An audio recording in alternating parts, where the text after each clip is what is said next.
Bismillahirrahmanirrahim. Hope you all are fine, class 9th. Today I am going to deliver a lecture from unit number 1 and topic number 1.2.3, relative atomic mass and atomic mass unit. In relative atomic mass, we will study how we can calculate the mass of an atom, and also we will discuss how the chemist of 18th century had calculated the atomic masses of different atoms.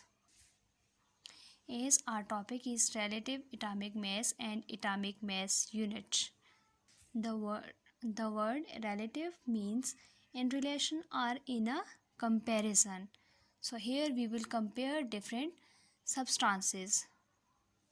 Here in relative atomic mass, we will calculate the atomic mass of an element in comparison with the standard unit. Students, हम यहाँ बात करेंगे relative atomic mass and atomic mass unit में different quantities का और different element के messes का, atom के मैसेस का, कैसे हम एटम के मैसेस को कैलकुलेट करेंगे। अब टॉपिक पे जाने से पहले मैं आपको डेली लाइफ, रूटीन लाइफ से एक एग्जांपल दूंगी। सबसे पहले कि जैसे कि फॉर एग्जांपल अब एक बंदा जा रहा है शॉप पे, तो वो शॉपकीपर से कह रहा है कि उसको 1 kg शुगर चाहिए। ठीक है, हम इस बात को अंडरस्टैंड करें कि उस बंदे को 1 kg शुगर चाहिए। अब वो शॉपकीपर से कहेगा कि उसको 1 kg शुगर दें। शॉपकीपर ऐसे ही तो उठा के शुगर नहीं देगा, बल्कि उसके पास एक स्टैंडर्ड वेट रखा होगा कि जिसके साथ वो उसको स्टैंडर्ड के मुताबिक जो है, जितना उसके पास वेट है उतनी ही वो उसको शुगर प्रोवाइड करेगा। तो इस तरह शॉपकीपर जो है वो एक साइड पे 1 kg शुगर रखेगा और इसी तरह दूसरी साइड पे वो 1 kg का वेट रखेगा। अब जब ये दोनों वेट जो है वो बैलेंस में आ जाएंगे, इक्वेट करेंगे, तो इट्स मीन कि वो शॉपकीपर क्या करेगा, 1 kg शुगर डिलीवर करेगा। तो इसी तरह हम बात करेंगे यहाँ पे एटॉमिक मैसेज में भी रिलेटिव का वर्ड है इन कंपैरिजन और इन रिलेशन। तो हम यहाँ पे एटॉमिक मैसेज को किसी भी स्टैंडर्ड यूनिट के साथ कंपेयर करेंगे और फिर वहाँ पे एटम का एटॉमिक मास फाइंड करेंगे।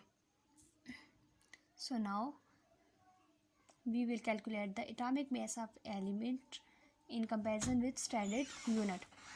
Now what is the standard unit which will we use in comparison? तो हम बात करेंगे स्टैंडर्ड यूनिट की, जिस स्टैंडर्ड यूनिट के साथ हम किसी भी एटम के एटॉमिक मास को कंपेयर करके फिर उसका किसी भी एलिमेंट का एटॉमिक मास फाइंड करेंगे। तो यहाँ पे हम कंपैरिजन की बात करते हैं, तो कंपैरिजन हम कैसे करेंगे। ठीक है, अब जैसे कि मैंने अभी आपको एग्जांपल दी कि आपने 1 kg शुगर जो है ली, तो 1 kg शुगर जो है 1 kg के वेट के साथ आपने ली। तो इसी तरह अगर हम किसी एक सिंगल एटम आपके पास क्या है कि एटम इज़ इनडिविजिबल। एटम आपके पास एक छोटा सा ये जो डॉट है, इस डॉट के अंदर जो है मिलियंस ऑफ एटम पाए जाते हैं। ठीक है, जो कि एटम आपको नज़र नहीं आ रहा, लेकिन ये इस डॉट के अंदर मिलियंस ऑफ एटम पाए जाते हैं। तो कैसे हम किसी वेट के साथ, केजी के साथ या ग्राम के साथ हम इसको वेट कर सकते हैं। तो हम किसी ग्राम या केजी के साथ इसको वेट नहीं कर सकते, क्योंकि आपके पास एटम का जो वेट है वो आपके पास 10⁻⁻24 से 10⁻⁻22 के बिटवीन है। ठीक है, जो कि बहुत ही स्मॉल क्वांटिटी है। ठीक है, 10⁻⁻24 से 10⁻⁻22, तो ये बहुत ही स्मॉल वैल्यू है जिसको हम किलोग्राम या ग्राम में हम जो है मेजर करना इम्पॉसिबल है। ठीक है, प्रैक्टिकली हम इसको मेजर कर ही नहीं सकते। So we can say measuring such small masses are not only impossible but are also impractical to work with. For that purpose, atomic masses are expressed by comparing with the mass of standard atom. So now we are talking about the standard atom. Standard atom, अब हम 18th century की सबसे पहले बात करेंगे। तो 18th century की बात करते हुए हम कहेंगे कि 18th सेंचुरी में हाइड्रोजन एटम को एज अ स्टैंडर्ड माना जाता था। ठीक है, सबसे पहले हाइड्रोजन एटम को एज अ स्टैंडर्ड माना जाता था, जिसका मास आपके पास आ रहा है 1.008 ग्राम पर मोल। ये आपके पास स्टैंडर्ड वेट आ रहा है हाइड्रोजन एटम का, और 18th सेंचुरी से इसी हाइड्रोजन एटम को स्टैंडर्ड माना जाता था, और इस वेट के साथ जो है बाकी एटम्स के एटॉमिक मैसेज फाइंड किए जाते थे। लेकिन इसके बाद हाइड्रोजन एटम के साथ जो है एटॉमिक मैसेज फाइंड करना थोड़ा सा डिफ़िकल्ट था, और इसके कुछ ड्रॉबैक्स भी थे। जो कि ड्रॉबैक्स में सबसे पहला ड्रॉबैक आता है कि हाइड्रोजन जो है हाइड्रोजन गैस है, और ये बहुत लाइटर गैस है, ठीक है। हाइड्रोजन गैस है जो कि बहुत लाइटर गैस है, ठीक है।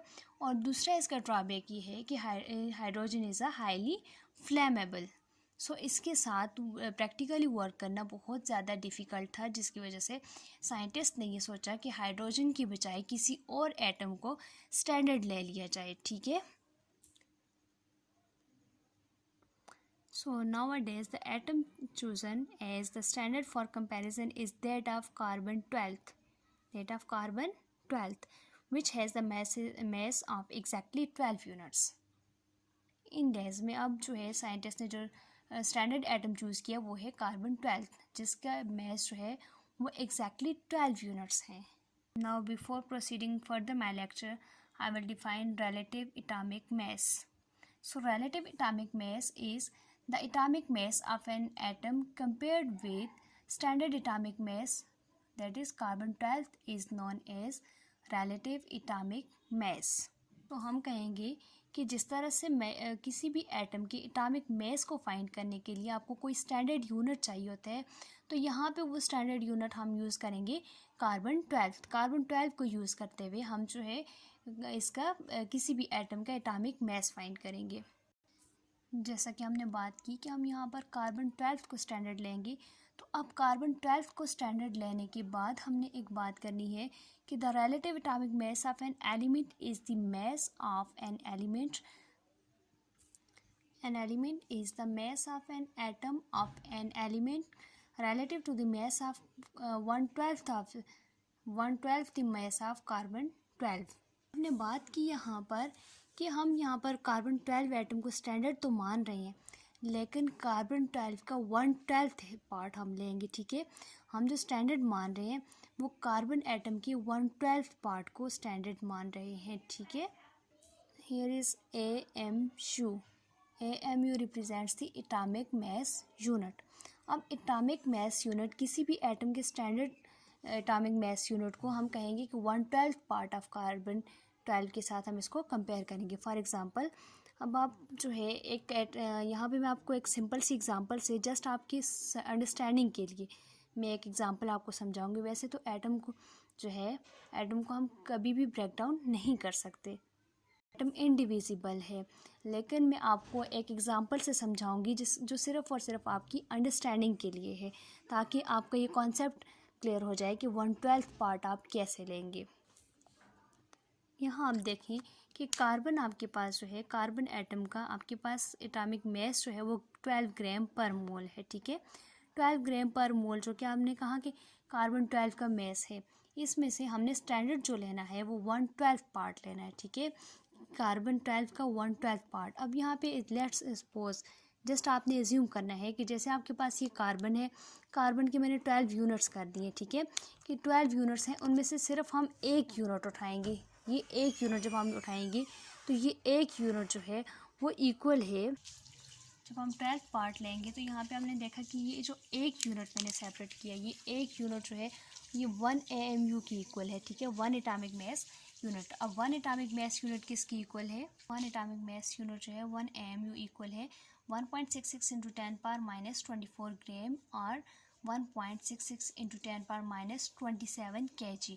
दो सेपरेट यूनिट्स हैं। अगर हम ग्राम में लेते हैं तो 1.66 × 10⁻24 ग्राम है। अगर हम इसको केजी की सूरत में लेते हैं तो 1.66 × 10⁻27 kg, which is the smallest value. Let's move towards some examples. अब हम बात करेंगे हाइड्रोजन एटम की, कि हाइड्रोजन एटम का हम एटॉमिक मास यूनिट फाइंड करते हैं तो हम देखेंगे बैलेंस की तरफ आप देखें कि यहाँ पे अगर हाइड्रोजन एटम है जिसका हम कहते हैं कि इसका एटॉमिक मास फाइंड करना है, ठीक है। तो अब यहाँ पर आप कितने यूनिट्स रखेंगे जो कि इसके इक्वेट हो रहे हैं। तो अगर हम सबसे पहले एक यूनिट 1/12 पार्ट ऑफ कार्बन अगर हम रख के देखते हैं तो ये दोनों अगर ये बैलेंस में आ रहे हैं तो इट्स मीन कि हाइड्रोजन का जो वेट है, एटॉमिक मास है, वो 1 है, 1 AMU। ठीक है, 1 AMU हाइड्रोजन का एटॉमिक मास है, जो कि एक दूसरे के साथ कि 1/12 पार्ट जो है वो हाइड्रोजन एटम के साथ इक्वेट कर रहे हैं, बैलेंस में आ रहे हैं। ठीक है, यहाँ पे 1/12 पार्ट ऑफ कार्बन भी जो है वो 1 AMU के इक्वल है, जो कि आपके पास हाइड्रोजन के एटॉमिक मास के इक्वल आ रहे। ठीक है, इसी तरह हम एक और एग्जांपल की बात कर रहे हैं। इसी की जगह हम हीलियम की बात करें, अगर हम यहाँ पे हीलियम की बात करते हैं तो हीलियम में अगर हम यहाँ पर एक यूनिट रखते हैं तो एक यूनिट के साथ ये इक्वेट नहीं कर रहा, बल्कि हम जब दूसरा यूनिट पुट करेंगे, third unit and the fourth unit जब हम रखेंगे 4 यूनिट्स, तो उसके बाद जाकर हीलियम और कार्बन 12 जो है वो इक्वल होंगे। ठीक है, इट्स मीन कि हीलियम जो है इसका एटॉमिक मास 4 AMU है, और 4 AMU या फिर हम 4 ग्राम पर मोल भी कह सकते हैं। ठीक है, इसका एटॉमिक मास आएगा हमारे पास 4 AMU, 4 एटॉमिक मास यूनिट, या फिर हम कहेंगे 4 ग्राम पर मोल आ रहे। ठीक है, ये कुछ एग्जांपल्स थी आपके पास। इसी तरह अगर हम इसी की जगह ऑक्सीजन की बात करते हैं, जो कि आपके पास ऑक्सीजन का एटॉमिक मास 16 है, तो यहाँ पे हम इसको इक्वेट करने के लिए 16 यूनिट रखेंगे, तब जाकर ये वेट जो एटॉमिक मास जो है कार्बन 12 के बराबर होगा, जो कि कार्बन 12 और 16 units of carbon 12 and oxygen आपस में इक्वेट करेंगे, इक्वल होंगे। Now here is a question: why we choose carbon 12 as standard? Reason of carbon 12 as standard. There are 3 reasons due to which carbon 12 is used as standard, and atomic masses of all other elements are compared with it. 4 reasons are. The first reason is nature of carbon 12.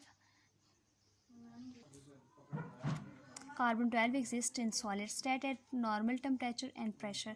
और room temperature पर carbon 12 जो है वो solid state में exist करेगा। अब normal temperature and pressure आपके पास क्या है, तो हम कहेंगे room temperature and normal pressure, जो कि आपके पास 25 degree C temperature and 1 atmospheric pressure होगा। Next property is number of sub particles. Carbon 12 has the same number of proton, electron and neutrons. That is, it contains 6 protons, 6 electron and 6 neutrons, which is experimentally proved. And the third number is number of isotopes. अब carbon में जो है, carbon atom में less number of isotopes होते हैं then the other atoms. अब carbon के 3 isotopes होते हैं, जो कि सबसे पहले हम बात करेंगे कार्बन 12, कार्बन 13 एंड कार्बन 14। अब कार्बन 12, कार्बन 13 और कार्बन 14 में हम जो है कार्बन 12 को ही क्यों यूज़ करते हैं, वो इसलिए कि कार्बन 12 जो है ये नेचुरली इसके अक्रेंस इसकी ज़्यादा होती है, ये एबंडेंसली प्रेजेंट होते हैं। और इसके अलावा कार्बन 13 एंड कार्बन 14 जो हैं ये अर्थ क्रस्ट में बहुत रेयर पाए जाते हैं। और कार्बन 14 की बात करें तो कार्बन 14 जो है ये रेडियो एक्टिव एलिमेंट है, जिसको हम स्टैंडर्ड नहीं ले सकते। नेक्स्ट हम कार्बन 12 की एबंडेंस की बात करेंगे। The carbon 12 is most abundantly available isotope of carbon on earth crust. ये कुछ रीजंस थी जिन रीजंस की वजह से हम कार्बन 12 को स्टैंडर्ड मानते हैं। इसके बाद हम बात करेंगे एटॉमिक मास यूनिट की। Now come towards the atomic mass unit. Atomic mass unit is abbreviated as AMU. That 1/12 part of carbon 12 atomic mass is known as atomic mass unit, AMU. The atomic mass of standard carbon is 12 AMU, as it composed of 6 protons, 6 neutron and 6 neutron and also 6 electrons. They have 6 proton and 6 neutron in nucleus. Carbon 12 possesses less mass, and 1 out of 12th is known as atomic mass unit, AMU. The value of 1 AMU is 1 AMU is equal to 1.66 into 10 power minus 24 gram, or when we convert gram into kg, then 1.66 into 10 power minus 27 kg. यहाँ पर एक और option आता है कि आप जो है ग्राम को केजी में कन्वर्ट कैसे करेंगे। 1.66 इंटू 10 पावर माइनस 24 ग्राम जो है वो 1.66 इंटू 10 पावर माइनस 27 kg की इक्वल कैसे आता है। has 1 kg is equal to 1000 gram. So 1 AMU is equal to 1.66 into 10 power minus 24 in gram. Then we will divide gram by 1000. So the value will come in a kg. So आप देख सकते हैं कि 1 kg जो है 1000 grams के equal होता है, इसलिए हम कहेंगे 1 एटॉमिक मास यूनिट जो है 1.66 इंटू 10 पावर माइनस 24 ग्राम को जब हम 1000 पे डिवाइड करेंगे तो एज ए रिज़ल्ट आपके पास वैल्यू आएगी 1.66 into 10 power minus 27 kg। Students अब हम देखेंगे कि conversion of atomic mass unit into gram and KG. अब हम ग्राम और केजी में कन्वर्ट करेंगे एटॉमिक मास यूनिट को। तो सबसे पहले हम देखते हैं कि atomic mass unit is the mass of 1/12 of the mass of carbon 12। कि हमने कहा कि कार्बन 12 जो है 1/12 पार्ट हम लेंगे तो ये आपके पास स्टैंडर्ड एटॉमिक मास है, ठीक है। अब हम सिंपली एटॉमिक मास देखते हैं अगर कार्बन 12 का, तो आपके पास कार्बन 12 का एटॉमिक मास जो है वो आपके पास 12 ग्राम है, ठीक है।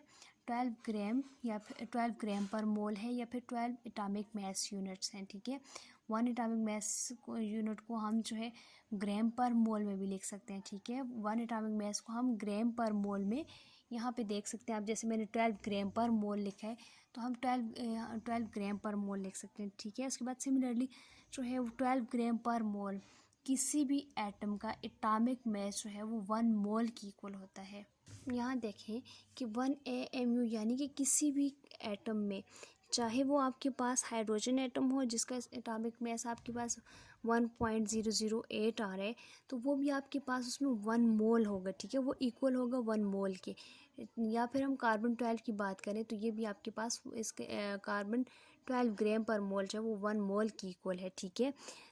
Similarly 1 mole of carbon 12 contains Avogadro's number. कि अब आपके पास 1 मोल ऑफ कार्बन 12 की जब हम बात करें, यहाँ देखें कि हमने बात की थी कि कार्बन 12 जो है कार्बन एटम का एटॉमिक मास जो है वो 12 ग्राम पर मोल है, ठीक है। यहाँ तक आपको बात समझ में आ गई होगी कि कार्बन 12 का जो एटॉमिक मास है, या सिंपली हम कार्बन एटम की बात करते हैं तो उसका एटॉमिक मास जो है 12 ग्राम पर मोल है, ठीक है। अब 12 ग्राम पर मोल जो है किसी भी एटम में उसका एटॉमिक मास जो है वो 1 मोल की इक्वल होता है, ठीक है।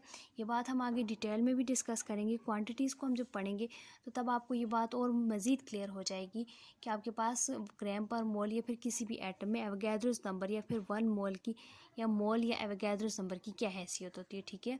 तो कार्बन 12 जो है वो 12 ग्राम पर मोल इक्वल है 1 मोल की, ठीक है। अब 1 मोल ऑफ कार्बन 12 जो है इसमें एवोगैड्रोस नंबर की वैल्यू होती है, ठीक है। 1 mole of carbon 12 contents 6.023 into 10 power 23 atoms, यानी कि एवोगैड्रोस नंबर की इक्वल होता है, ठीक है। 1 मोल ऑफ कार्बन 12 इक्वल होता है एवोगैड्रोस नंबर के। अब एवोगैड्रोस नंबर की जो वैल्यू होती है वो आपके पास आ रही है 6.023 इंटू 10 पावर 23 एटम आइंस या मालिक्यूल्स होती है इसकी यूनिट, ठीक है। एवोगैड्रोस नंबर की वैल्यू क्या है 6.023 इंटू 10 पावर 23। अब हम बात कर रहे थे कन्वर्जन की कि हमने AMU को कन्वर्ट करना है किसमें, केजी एंड ग्राम में कन्वर्ट करना है। तो हमने बात की है कि 1 मोल ऑफ कार्बन 12 जो है वो इक्वल है किसके, एवोगैड्रोस नंबर के। और एवोगैड्रोस नंबर की वैल्यू क्या है 6.023 इंटू 10 पावर 23 के इक्वल है। अब हम बात करते हैं कि आपके पास जो है 1 एटम ऑफ कार्बन 12 की जब हमने बात की थी कि 1 एटम आपके पास जो कार्बन 12 है उसकी जो वैल्यू है आपके पास एटॉमिक मास जो है वो आपके पास आ रहा है 12 ग्राम पर मोल।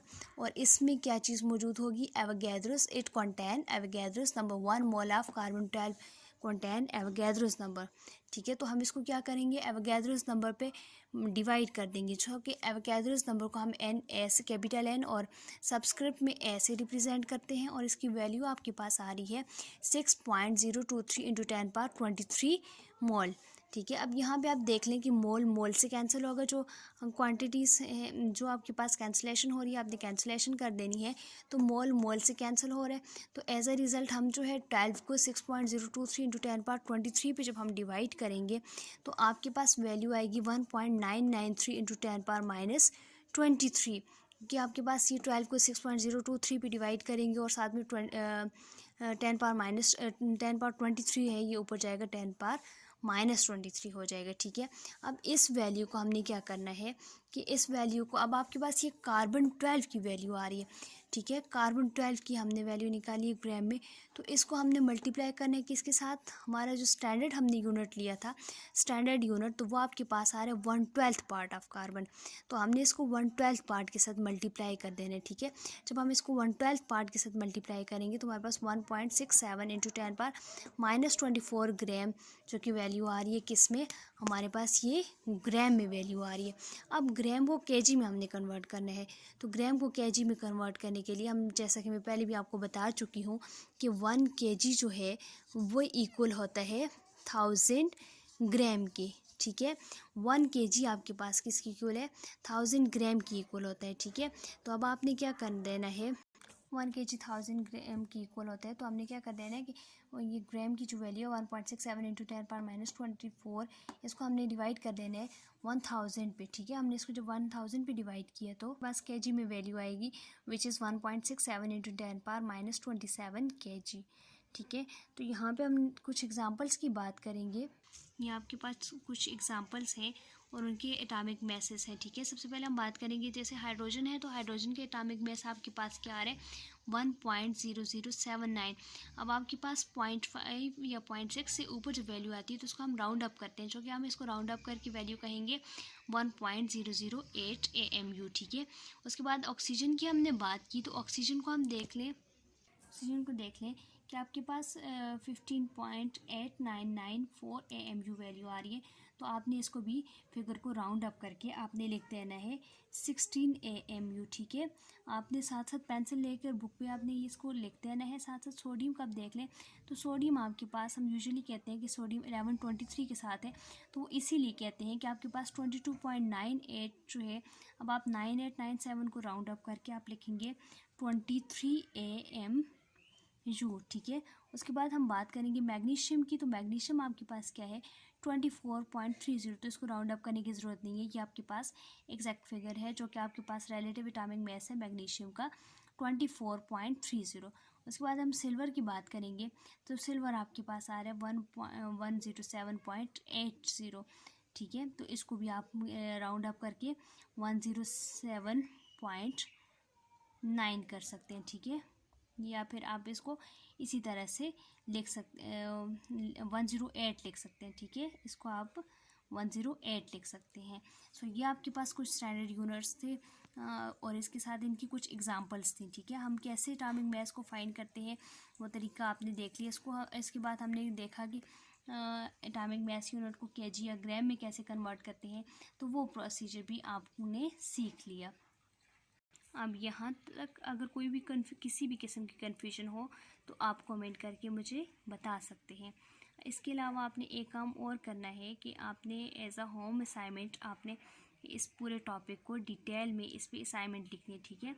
Assignment on relative atomic mass and atomic mass unit.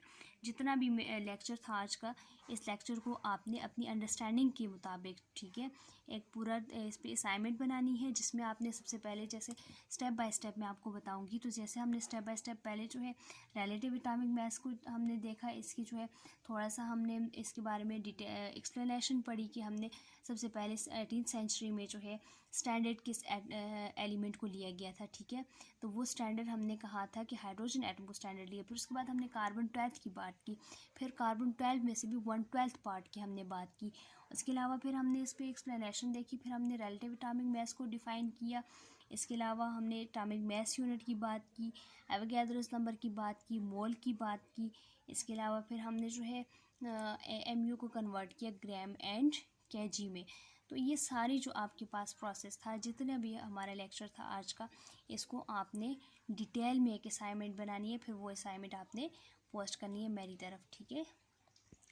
Thanks.